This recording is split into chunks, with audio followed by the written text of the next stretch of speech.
Vamos lá? Vamos respirar bem profundamente.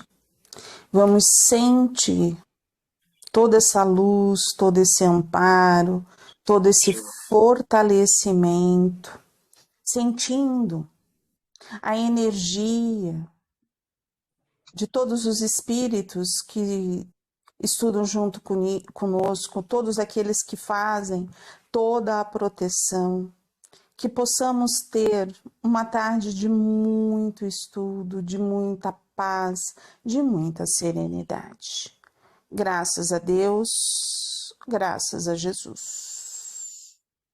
Todos bem? Tudo bem. Tudo bem. A gente vai para o coração do mundo, é isso? Coração do mundo. É. E aí, o que a gente viu aí nesse primeiro parágrafo do coração do mundo?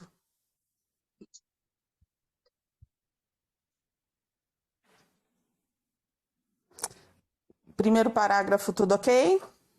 Ok. Eu só tenho marcado o último parágrafo dessa página.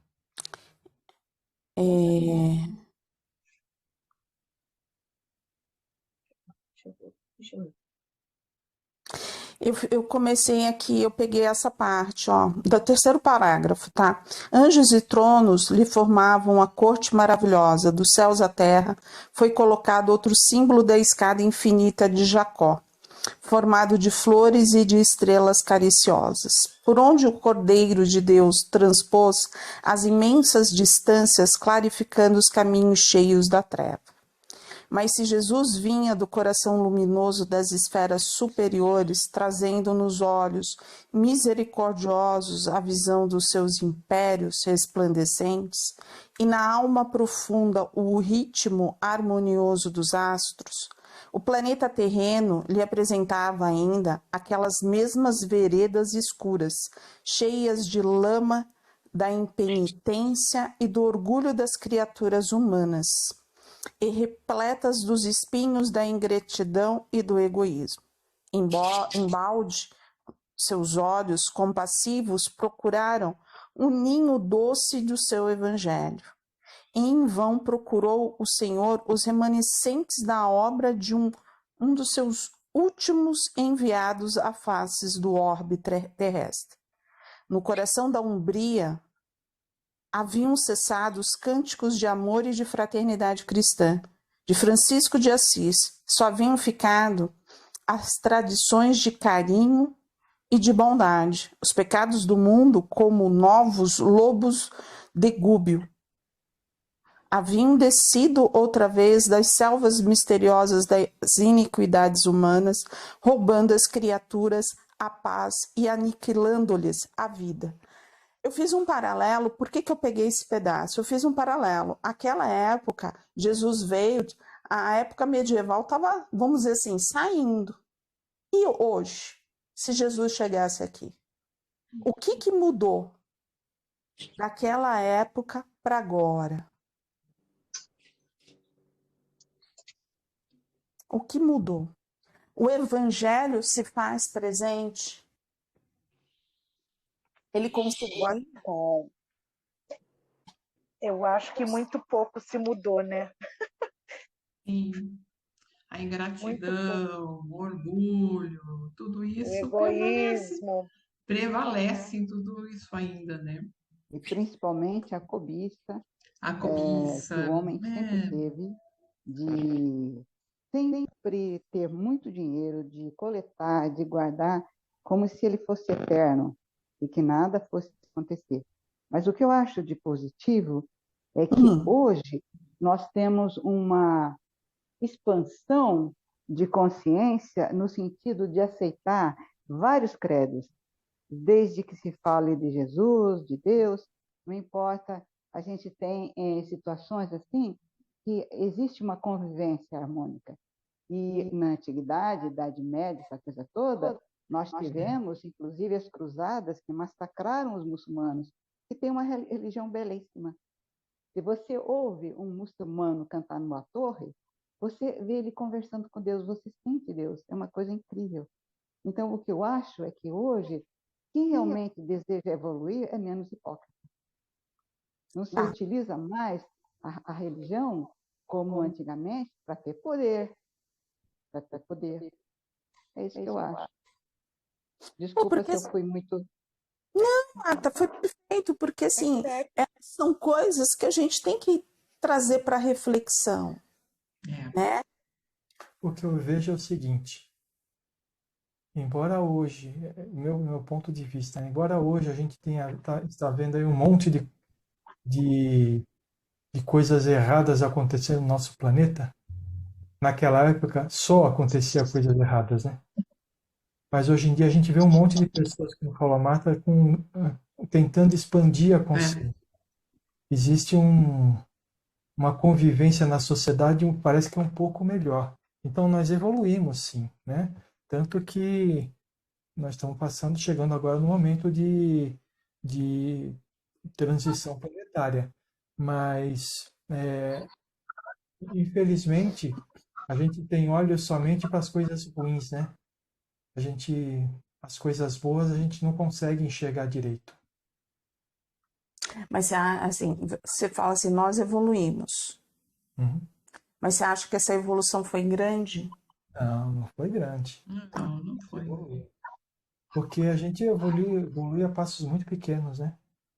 Tá. Eu acho que posso dar um pitaco no que a Marta falou. Realmente o nosso estado é laico, a gente consegue conviver com todas as religiões, a gente se respeita nesse particular, cada um no seu quadrado. E nesse ponto eu realmente concordo que foi uma evolução. Agora, tirando as virtudes do Evangelho de Jesus, o que ele pregava para atualmente, nesse particular, a gente ainda continua pecando muito. Mas quer ver uma Pouco coisa? se andou. Quer ver uma coisa? Justamente onde nasceu o Evangelho, não se aceita o cristianismo. É. Não se tolera o cristianismo. É por isso que tem tantas guerras lá. São guerras religiosas. Então, se a gente, dependendo de onde a gente olha, a gente fala, melhorou bastante, ou não melhorou nada, está na mesma coisa. Entendeu? Porque são feudos de espíritos que vivem em determinadas regiões, que têm o mesmo tipo de pensamento há gerações, né? Vai encarnar. Eu concordo com você, mas eu não me projetei fora do Brasil. Eu estou falando aqui dentro. A gente consegue viver sem degladiar um com o outro por causa da religião, né? Se a gente for sair do Brasil lá para fora, realmente a coisa é complicada, realmente, em questão religiosa. A gente só tem uma religião que é meio complicada com a gente, se for falar em relação ao espiritismo, a ser espírita, que são os crentes, mas assim, é que tem diversos tipos de evangélicos, mas aqueles que utilizam véu, aquela coisa toda, aí é mais complicado. Eles realmente não vão querer estar conosco, né? Eles mesmos falam que eles não... É um pecado, mas assim, o restante acho que dá para tocar sem problema algum. Eu falei do Oriente Médio porque nós estamos falando da chegada de Jesus ao planeta Terra para ver como é que estava o Evangelho, mas ele está lá no Oriente Médio. É lá que ele está olhando, né? Por isso que eu falei do Oriente Médio. Aqui o Brasil nem existia nessa época, né? É verdade. E ainda a ser descoberto. Isso aí. Vai para o outro parágrafo? Eu anotei o próximo parágrafo. Tá. Eu posso dizer para vocês que a leitura desse capítulo aqui, para mim, foi... Mexeu com você. Me trouxe vários sentimentos, mexeu comigo, né? Então, eu me coloquei no lugar de Jesus. Aí ele fala assim, Eliu disse a voz suave e meiga do mestre a um dos seus mensageiros, encarregado dos problemas sociológicos da terra.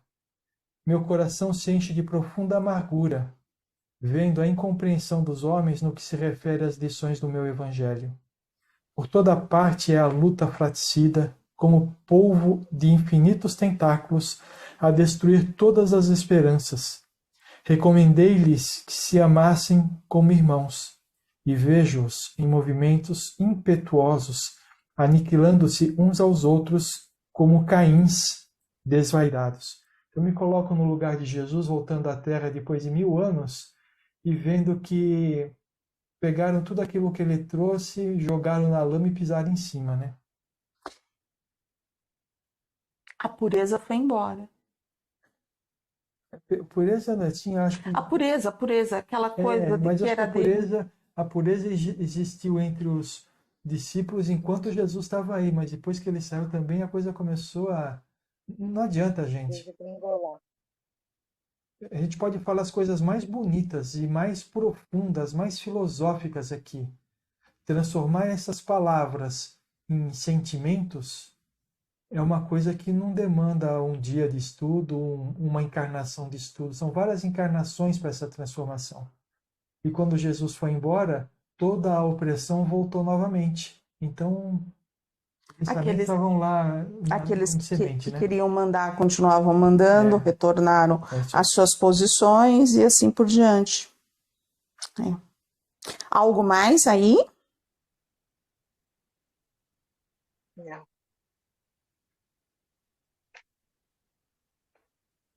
Na próxima página eu também anotei. Tá, então fala. No segundo parágrafo, Tá. quando ele fala sobre Lê um pedacinho para ele se localizar. mas retornou tristemente a voz compassiva do Cordeiro.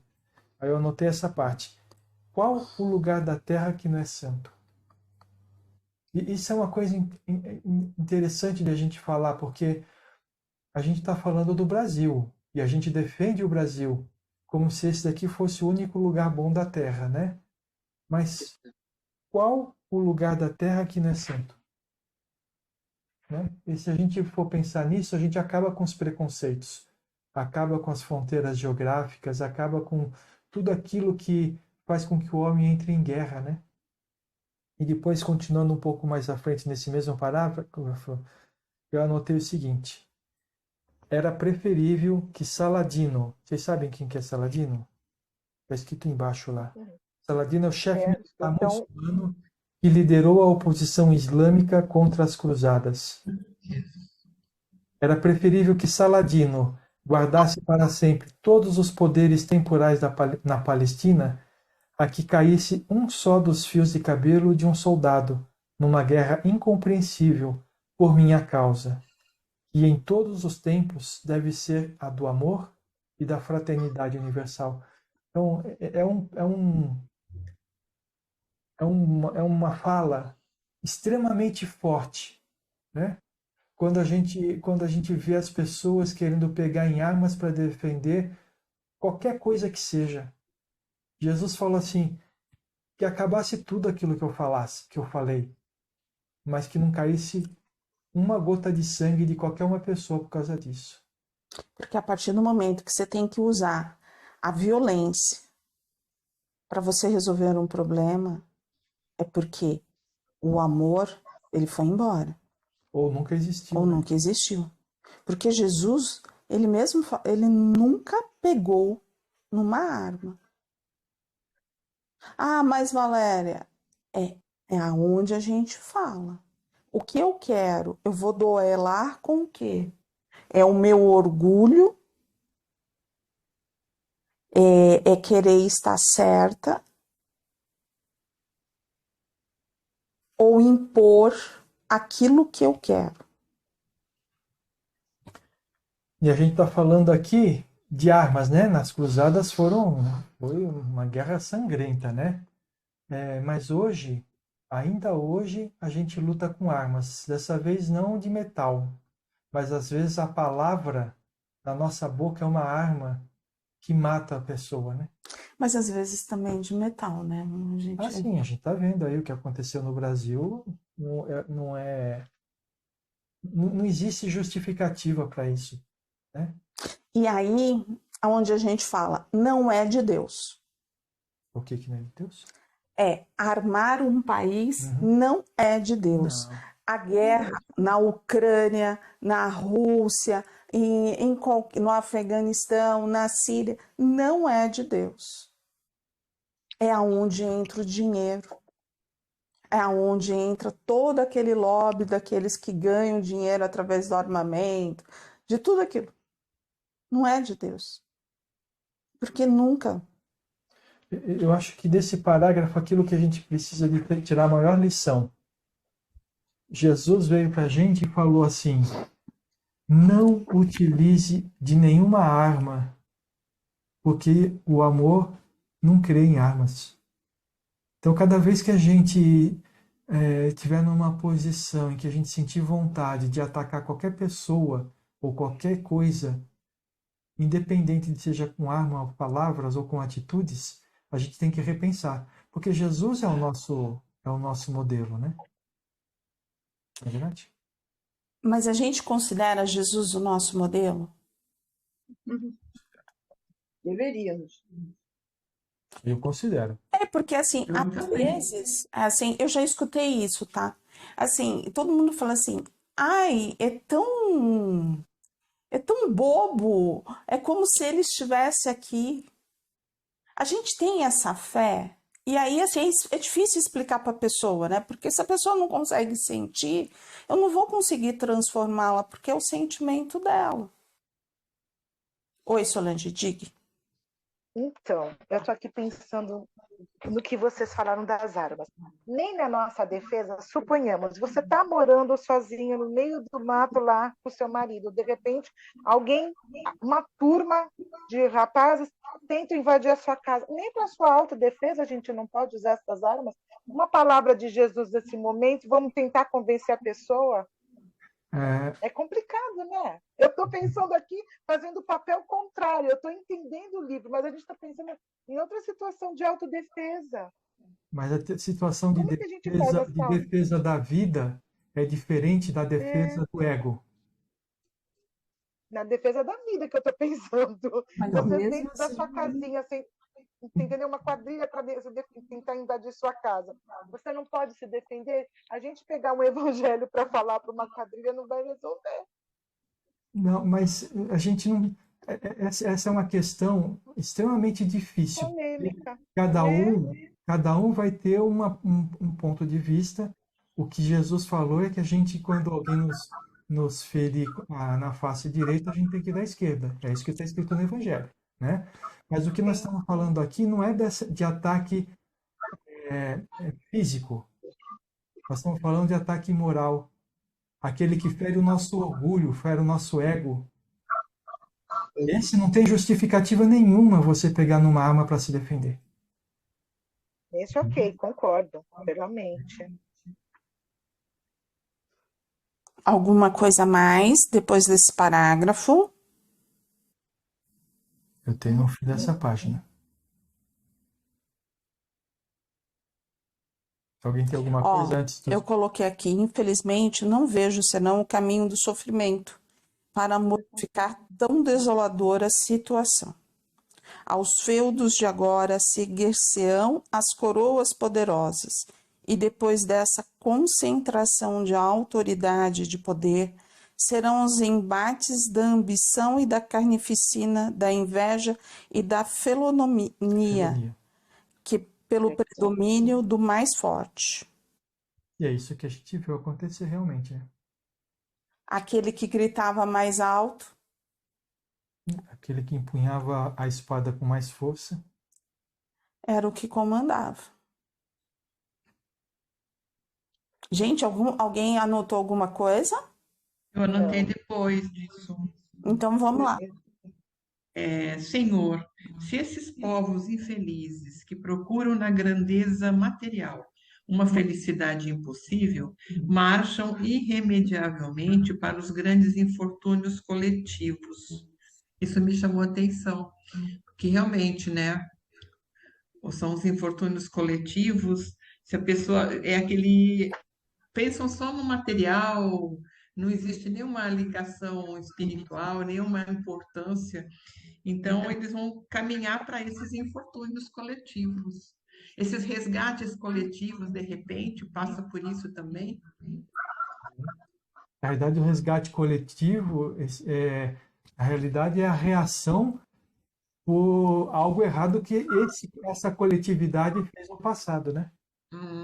Tá. É que nem assim, ó, respondendo na minha opinião, tá? Aquilo que a Solange falou, um monte de pessoas invadem a minha casa. Será que eu não estou resgatando aquilo que eu precisei? Entendeu? Tá certo que é muito ser, a gente não sabe. né? É por isso que eu quis falar da parte moral, porque a parte Física, né? física, na realidade, Deus nos fez para a gente se defender. Foi isso que a gente aprendeu a vida inteira, né? Infelizmente, a gente passou essa defesa para para proteger nosso lado egoísta, né? Então, e aí a gente acaba utilizando as mesmas armas para defender a gente fisicamente, para defender o ego. E o ego é aquele negócio, né? O ego é a parte ruim que a gente quer mudar. É muito ego mesmo. É muito ego, porque de uma discussão boba, num trânsito, qualquer coisa, sai Brigas. briga, tiro. Atirando. Então, é o ego falando, gritando, não está nem falando. Você vê que aqui ele fala o seguinte, que procuram na grandeza material a felicidade impossível. Então a pessoa, ela não procura se espiritualizar, ela está procurando satisfazer as suas necessidades apenas no lado material. E quando ela não consegue com aquilo que ela tem, o que ela faz? Ela vai buscar o do outro, né? Vai buscar a força do outro. Aí que começa as dificuldades, né? Algo mais? Tenho nesse último parágrafo aí, mas anotei bastante coisa aqui no parágrafo inteiro. E a caravana fulgurante, deixando um rastro de luz na imensidade dos espaços, encaminhou-se ao continente e seria mais tarde o mundo americano. O Senhor abençoou aquelas matas virgens e misteriosas, enquanto as aves lhe homenageavam a inefável presença com seus cantares harmoniosos. As flores se inclinavam nas árvores ciclópicas, aromatizando-lhes as eterizadas sendas. O perfume do mar casava-se ao oxigênio agreste da selva bravia, impregnando todas as coisas de um elemento de força desconhecida. No solo, eram os silvícolas humildes e simples, aguardando uma era nova, com o seu largo potencial de energia e bondade. Cheio de esperanças, emociona-se o coração. Espera um pouquinho só, gente, aqui apareceu alguma coisa esquisita aqui. Cheio de esperança, emociona-se o coração do mestre, contemplando a beleza do sublimado espetáculo. Eliu, pergunta ele, onde fica nestas terras novas o recanto planetário do qual se enxerga no infinito o símbolo da redenção humana? O símbolo da redenção humana é a cruz, né? Esse lugar de doces encantos, mestre, de onde se vêm no mundo as homenagens dos céus aos vossos martírios na terra, fica mais para o sul.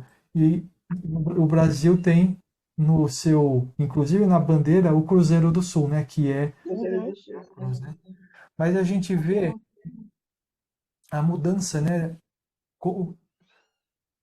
a dificuldade vibracional que existia lá no Oriente Médio, onde que foi implantado o Evangelho, e o tipo de vibração que existia aqui nas Américas, especialmente na América do Sul, né?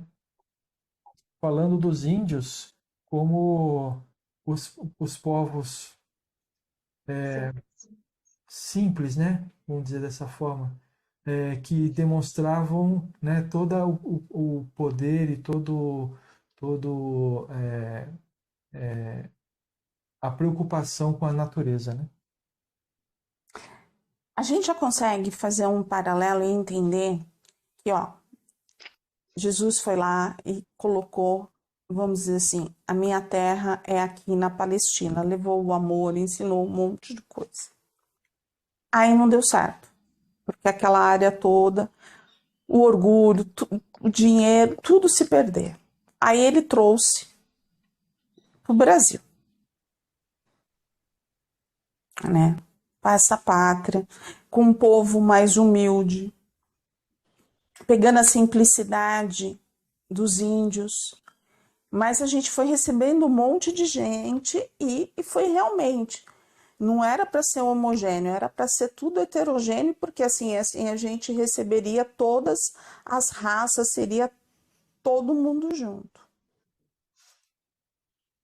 A gente conseguiu compreender isso? Por que que eu falo? Porque o que eu gostaria que a gente pensasse? Quando a gente fala que a Terra vai se tornar uma terra de regeneração, né? E aqueles que não conseguirem ficar aqui serão exilados. Deu para compreender o porquê que a Terra precisa evoluir e aqueles que não conseguiram atingir, eles precisam ser cuidados em outro local? Sim. Ou ficou muito confuso? Não, tá bem tranquilo. Eu acho que ficou claro, porque se é uma terra de regeneração, nós teríamos que esperar séculos que essas pessoas que ainda estão tão atrasadas numa evolução pudessem acompanhar, porque tem muita gente que não vê essa necessidade. E como vocês disseram, não dá para impor. Eu acho que realmente tem que cuidar da pessoa em outro lugar. E, claro, elas não serão abandonadas, né? Não, ninguém será abandonado. E você vê a misericórdia de Deus? Por que que eles vieram? Todos nós estamos todos juntos e misturados. Porque aquele que tem maior evolução acaba puxando aquele que não tem tanto. E se ele tiver a boa vontade, ele vai crescer que nem aquele que está puxando. E assim a gente vai evoluindo, né? Então a chance é dada para todo mundo. Todo mundo tem essa chance. Não dá para chegar lá e falar assim, eu fui, Deus foi mal comigo, não me deixou. Você não vai, né? Você vai, você não vai, você vai. Meu Deus foi mal. Depende de cada um, né? A evolução depende do trabalho, do estudo, né? De cada um. De cada um. A determinação de mudar, né? A sua determinação em melhora, né? Espiritual. É aquela historinha que eu contei do barco lá, né? Deus está passando no planeta Terra agora um monte de canoa para levar a gente para um lugar seguro e ficar aqui na Terra, mas tem gente que não está escutando, tem gente que não está vendo. Não está remando. Não está remando. Tem gente que até começa a remar, mas para. E tem gente que está remando para o lado contrário, né? É verdade. É verdade. Verdade, né? Se você vê a televisão, o que tem acontecido de absurdo no mundo, você fala assim, como é que pode, nessa época aqui, acontecer isso, feminicídio, deixar pessoas morrerem de fome, né? A escravidão, né? A gente Escravidão. tantas pessoas Tráfico humano. vendo que estavam dessa forma, né? E você fala assim, gente de Deus, né? Como que pode, né? Criança, né? Eu comprava daquela loja Shein. Meu filho falou assim, mãe, desabilita isso do seu telefone. Você sabia que são crianças que trabalham lá escravizadas? Eu não sabia. Não sabia. Um dia eu vi na internet, uma moça colocou ela fez uma compra na Shein que ela recebeu um bilhete, socorro, escrito. Você viu, Virgínia? Não sabia. Triste. Então, assim, parei de comprar. A gente começa a compreender assim, o que mudou da época lá da Palestina para agora? Nada. O dinheiro é o dinheiro e poder, né? O dinheiro e o poder. O poder. O evangelho, né? O evangelho, né? É onde a gente leva a reflexão, né? Quando a gente fala dos exemplos da TV, é isso, né? A gente senta e cada dia é uma coisa que você fala assim, minha Nossa Senhora, perdi. Onde que eu estava? Tem que sair da frente da TV. Eu não consigo mais ficar 5 minutos assistindo um jornal. Não dá. Também não. Não consigo mais. Não consigo mais. Vamos lá, gente. Vamos parar aqui? Vamos. Já deu o horário. Então a gente vai ficar no próximo capítulo, A Pátria do Evangelho. para quinta-feira, tá bom?